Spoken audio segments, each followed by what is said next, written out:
Vlad the Impaler, or Romanian Vlad Țepeș, is a figure who has fascinated both the literary and historical worlds. Moreover, he is a character who cannot rebuild his life without the help of so many legends. However, legends should not only be used as historical sources but should also be subject to rigorous critical scrutiny. Vlad the Impaler has been the subject of many literary and historical works. Irish author Bram Stoker's famous novel Dracula ignores historical truth and portrays Vlad as a negative figure surrounded by a kind of mythological aura. A prominent Romanian figure, Vlad the Impaler first appears in history in 1448, but before discussing Vlad's initial reign, some aspects need to be clarified. There is 30 years after the death of Mircea the Elder, 1418, the throne of Wallachia had 8 rulers, possibly descended from Dan I, 1377 to 1386, or Mircea the Elder, 1386 to 1418. This political instability was a direct result of the application of different inheritance principles than in Western Europe. If in the West the principle of primogeniture worked, the firstborn inherited most of the property, then in the Romanian countries the principle of inheritance was used. What does this principle entail? The specs are clear. Any royal family can claim the throne of this country. Its application has opened up a wide field for power struggles between all princely descendants, orthodox or not, especially between two families, Draculești and Dunești. In 1447 John Hunyadi intervened to aid the Danes and killed Vlad Dracul, or English Vlad the Devil, father of Vlad the Impaler, for his proximity to the Ottoman Empire. Succeeded Vladislav II in Wallachia. The cosmography of Aeneas Silvius Piccolomini, the future Pope Pius II, said, he did not resurrect these Danești, but earned himself fame and fortune. This is the specific reason why John Hunyadi, or Iancu by Hunidora on the Romanian language, intervened in Wallachia. The first reign without prospects. Vlad's first reign begins in his September 1448. During this period, John Hunyadi was preparing for the Crusades of Casabaplji. Vlad's first reign ends very early in November 1448. As a result of the defeat of the Christians, Vladislav II gradually falls under the Ottoman influence and is unacceptable to John Hunyadi. He invaded Wallachia again in 1456, replacing Vladislav with Vlad the Impaler. It fled to Transylvania and from 1448 tried again and again to retake the throne. Was not interested in helping him for 2 reasons. Initially thwarted by his 1451 peace treaty, which strengthened Vladislav II's international standing, certain events from 1452 to 1456 changed his mind. The second reason was the final battle in Belgrade, where John Hunyadi replaced Vladislav, whose preference leaned toward the Turks, and secured the left flank of the future front. Prior to this political move, John Hunyadi withdrew 2 fiefdoms in Transylvania, Amlisil and Fagrasil, out of a desire to fully secure their southern borders in the event of a Turkish invasion. Second reign of Vlad the Impaler. His second reign of Vlad begins in the first half of 1456. During this reign, which lasted until 1462, he experienced several turbulent events. For economic and political reasons, he is at odds with the citadels Sibiu and Brașov.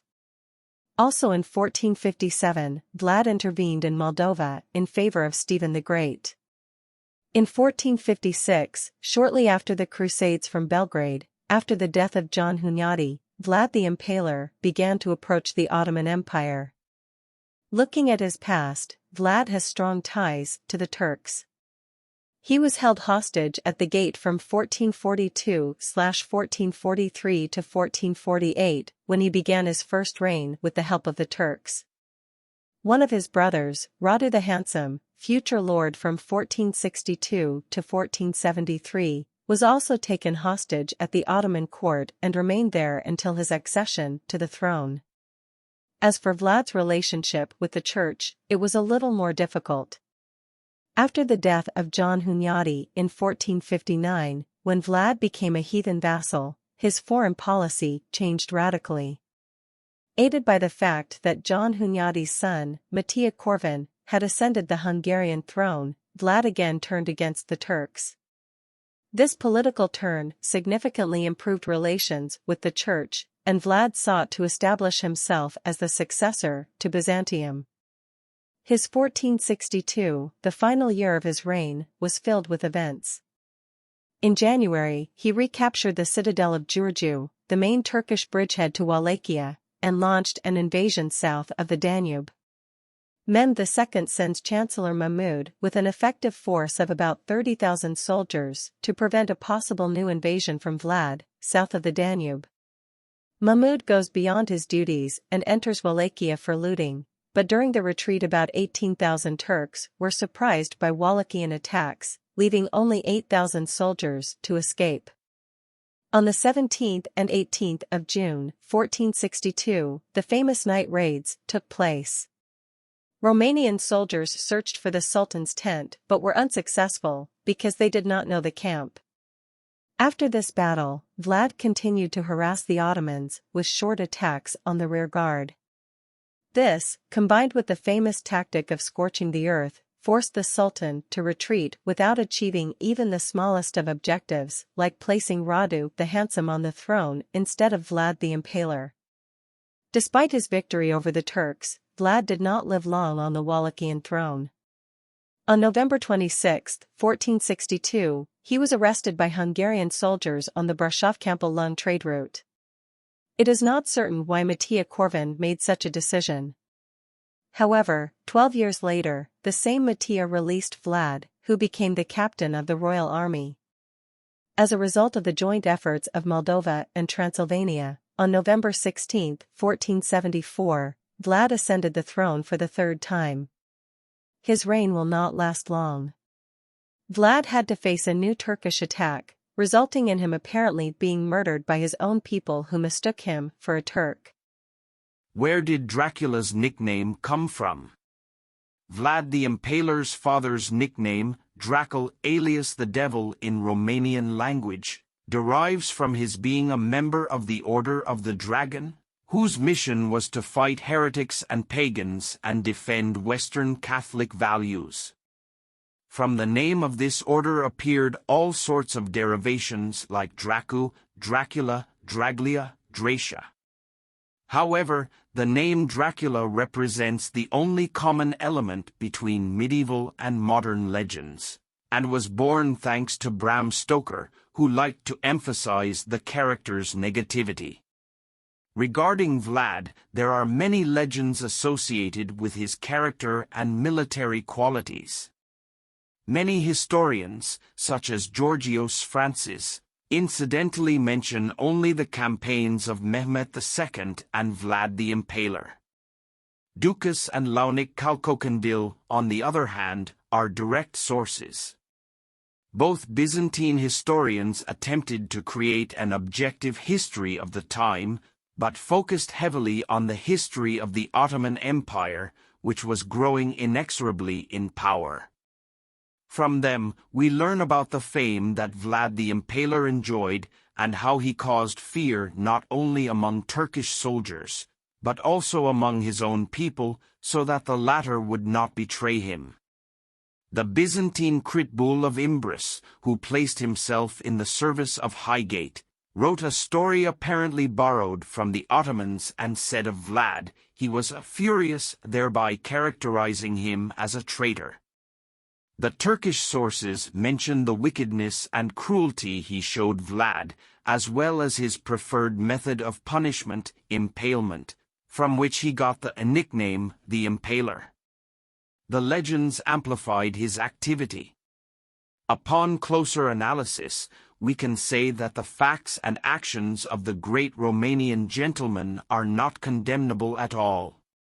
Entering history in a turbulent period, at the very moment of the disappearance of a millennial empire, the Byzantine one and before the installation of the new Ottoman one, but at the same time being the right leader at the right time. According to Stefan Andrescu, Vlad the Impaler succeeded to create, intentionally or not, a legendary image. The two legends about the life of Vlad the Impaler, the Slavic one and the German one, give us close information as well as correctness. Once again we see Vlad's pleasure in using his favorite punishment, impalement. These are, however, the greatest legends that have at their center the personality of a Romanian gentleman, and history wants to prove its veracity that this mythical aureole was conferred on Vlad and no one else. Of course, an analysis of the two legends reveals that the Western legend tends to be exaggerated, but one must take into account the fact that this legend was born and known in an environment hostile to Vlad. But if one cannot ignore the atmosphere of Western Europe characterized by religious fanaticism, the famous Inquisition, or Italy ruled violently by the Borgia family, then where did this craving for satanic imagery come from among Western Europeans of the time? Has it come, and does it make sense to ask the Bloody One? So is the story, as every word can be interpreted or controversial. Opinions of historians about the deeds of Vlad the Impaler are divided and cannot be judged otherwise, leaving the possibility of their own vision of this Romanian gentleman. One more question remains: would Vlad have been so intriguing if not for his character, personality, and controversial achievements? Here are some of the most famous legends about Vlad the Impaler. His German tale of Vlad the Impaler, compiled in his work Dracula, appeared in Nuremberg around 1488. They presented a series of sinister acts resulting from the voivode beginning in the first year of the Second Reign.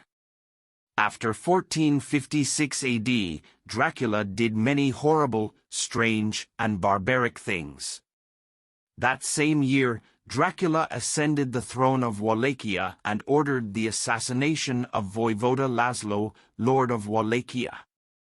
Shortly after, Dracula set fire to the nations of Transylvania and Barcay in a village called Bănești, and brought women and men bound in iron chains, young and old, to his nation of Wallachia, where he brought them all. The order indicated that every young man sent to his country to learn the language should be locked in a room and burned. It must have been about 400.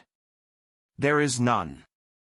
Then he made peace and at the same time pierced merchants and wagons from the land of Barcay.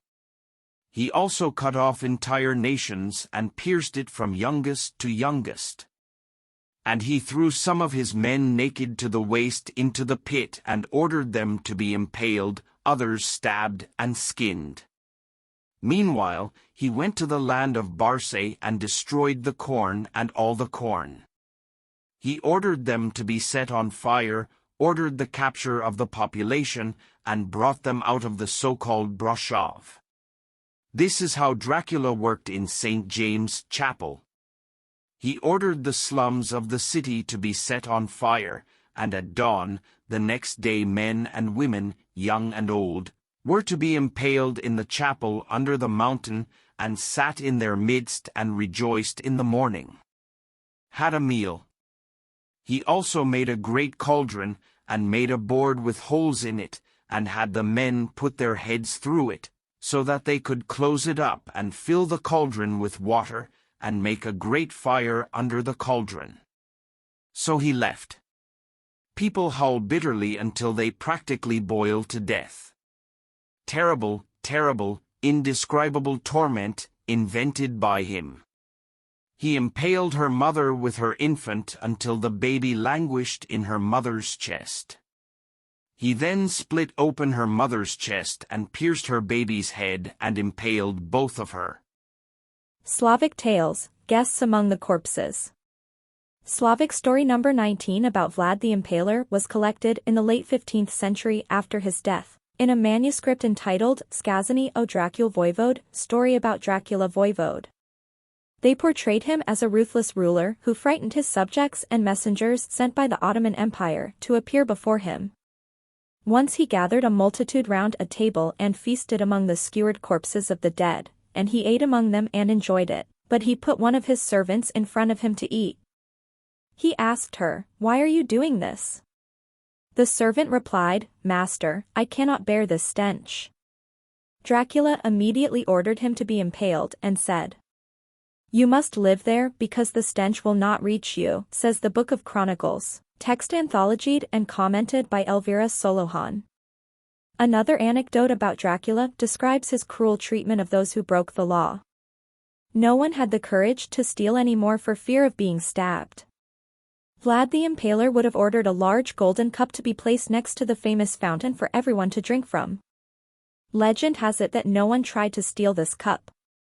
The author of the Slavic Chronicle also revealed how the ruler died. He was in his final moments. He lived in the Wold Lands, but the Turks invaded his land and began looting it. He attacked them and the Turks began to flee. Dracula's army began mercilessly chopping them up and chasing them. And Dracula climbed the hill with joy to see them slaughter the Turks. So he separated from the army of those close to him, disguised himself as a Turk, and hit him with a spear. Seeing him being slain by his own people, he immediately killed the 5 murderers with his sword. But they pierced him with many spears and he was killed. Turkish Chronicles, The Garden of Stabbed People. The author of some of the most terrifying stories about Vlad the Impaler, 1431 to 1476, was Tursun Bey, a contemporary of the ruler who has made historiography known through his works on Sultans Mehmed II and Bayezid II. A Turkish chronicler provided details about Vlad the Impaler's atrocities and his army's battles with the Ottomans. He was a ruthless tyrant to the beasts. His cruelty was such that if a man committed a crime in a village, all the inhabitants of that village, men, women, and children, would be impaled together. In front of the wooden fortress, which is the dwelling of the house, 2 rows of intertwined fences are intertwined 6 miles long, and next to which they planted thorns, saying that they were making a garden. He then filled the space between the 2 fences with skewered Hungarians.